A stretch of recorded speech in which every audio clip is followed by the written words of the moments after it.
Hey, it's Nakia Creations, and I'm going to show how I made this little beach fit into a tie-dye beach fit. I do love tie-dye. It's one of my many hobbies that I've been doing for years, so I did want to incorporate my two loves.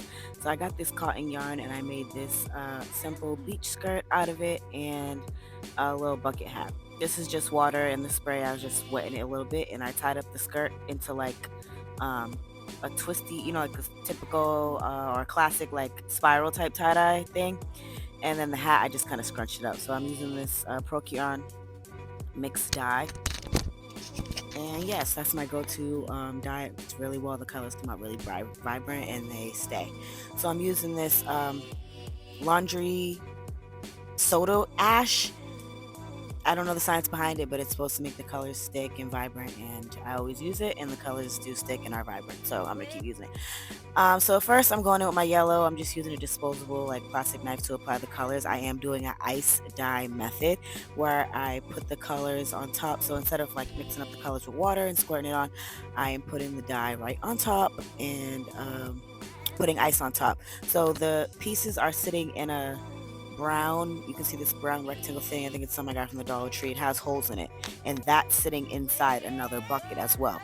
So the products aren't going to be sitting in the liquid that collects at the bottom. It's a little high on top. So I think they call that in the mud when it's sitting in the liquid. I didn't want this in the mud. That's a look too. That's a different type of cool look. I didn't want this to be that. So I went in with my yellow, my green, my blue. I thought these were cool colors. I feel like I did majority yellow because, the colors, yellow can get taken over very easily by other colors. So did a lot of yellow in the middle, did my green, and I did my blue. So again, I'm just putting that on with my disposable knife, using different ones for each colors.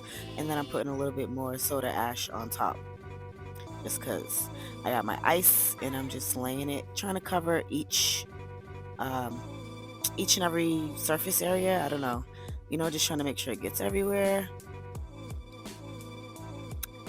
And yeah, I'm gonna sit here. I'm gonna let it melt. So I like to leave this until about 24 hours is a good amount of time. I'm going to place all this ice. I'm going to let it melt. I'm going to come back and check on it. If I feel like it needs more ice or the dye hasn't disintegrated a lot or how I want it to look, or, if I just want it to keep going or it doesn't seem wet enough. These products were pretty dry. I did wet them a little bit. That was a check-in. And this is another check-in. You can see the dye starting to go with the water. This is it, ice all the way gone. This is what it's looking like. And yeah, so then you just want to give it a little rinse in the sink. It's a little preview of what it's looking like. I really like how it came out.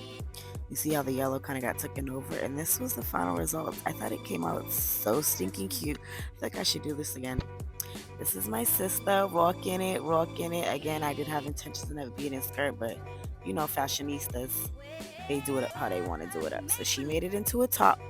I feel like you can kind of even see the little spirally part on it. It's just so cute. But she was rocking it, and it's so beach perfect. Like, love you, sister. But yeah, thank you so much for watching. And if you want to see more stuff like this, please comment and let me know. See you next time.